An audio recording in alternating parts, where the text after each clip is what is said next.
This is how you are able to hear God's voice in silence. But how do you do it exactly? Because it's not that easy, right? It's not that easy to be in silence, especially nowadays.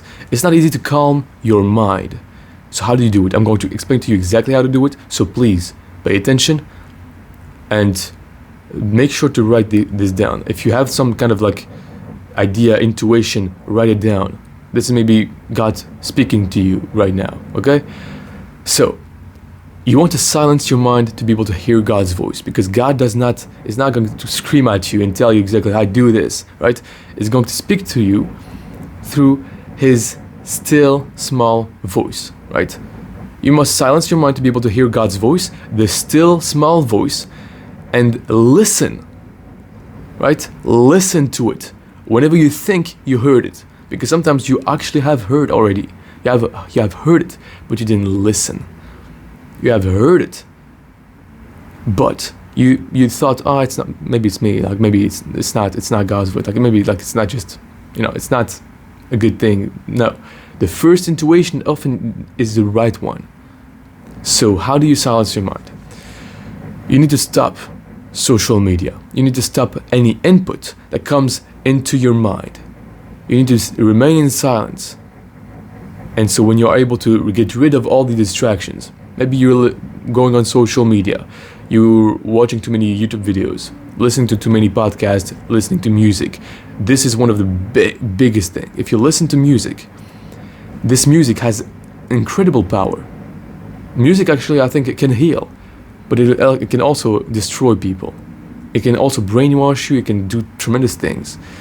Music is a powerful tool, and oftentimes you are being guided in the wrong direction or just poisoned.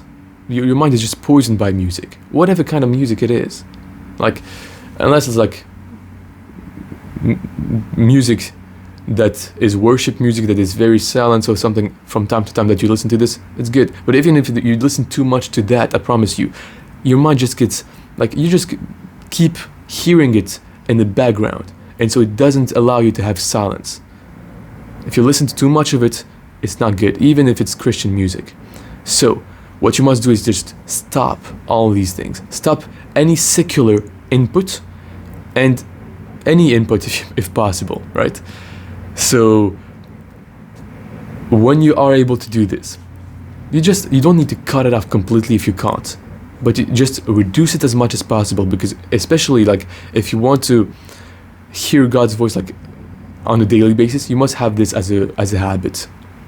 Now, when you are able to not have this many inputs from people speaking to you, because you just like forget about all these other voices, because basically you always have voices in your head, and this is why you're confusing God's voice with your voice, with other people's voices, with the voices of people that you heard on the internet, and you're not able to hear God's voice or to discern that, okay, this is the one. When you're able to silence your mind, then when you sit in silence, you're able to hear it. And one thing to be able to hear God's voice is not just to silence your mind, is also to know God, to know Jesus Christ and have a relationship with him. And the only way you can do this is by going into the Bible and reading his word, right? So one of the best things you could do is just create a habit of reading the Bible.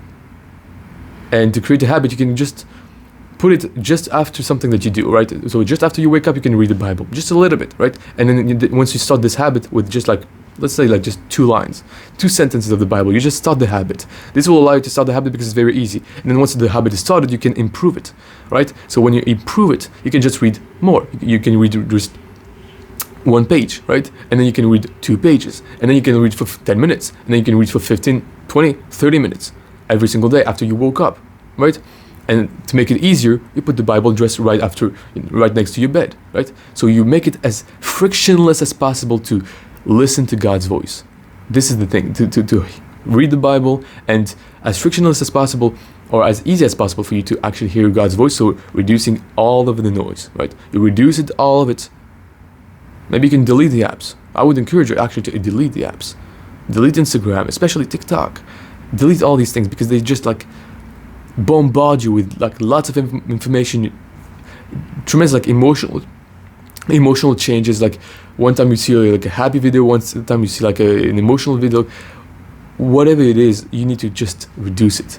If you're watching Netflix, if you're watching all these things, these stay in your mind. It's just not on the act of just watching it once or listening once to this music. This music has repetitive like consequences over time.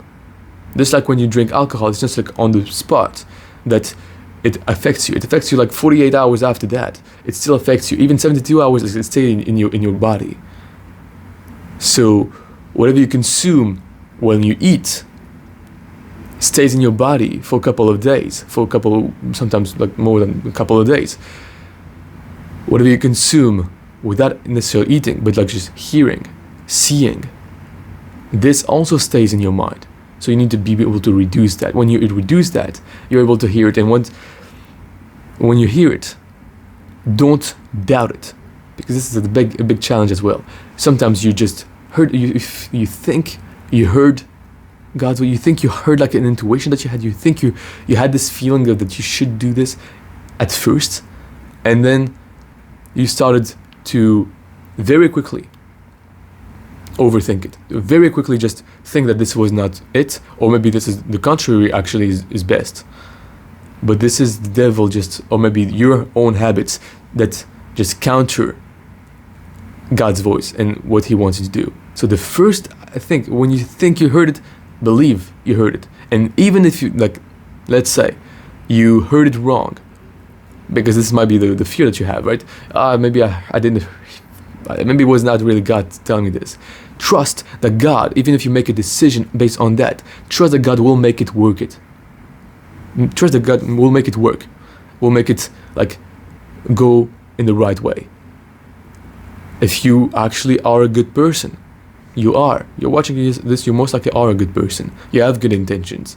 Now you need to act on these good intentions. God will make it work for you. God will make your path straight. The crooked path, now maybe you're making a mistake or anything, he will make it work it, right? So do not be afraid of that. Take action with confidence that God will make it worth it. Will make it worth it and work it, right? If you like this kind of content, like, subscribe, share it with someone that you think it might help. And if you're new here, welcome. My name is Ivaldi Sako. I went from being a broke personal trainer in France to now working with millionaires around the world. And here I help you become everything God created you to be. If this interests you, you want to learn from someone that actually tells you the truth and talks about what most people don't talk about, subscribe, because you're at the right place to do so. And I'll see you in the next one. Take care.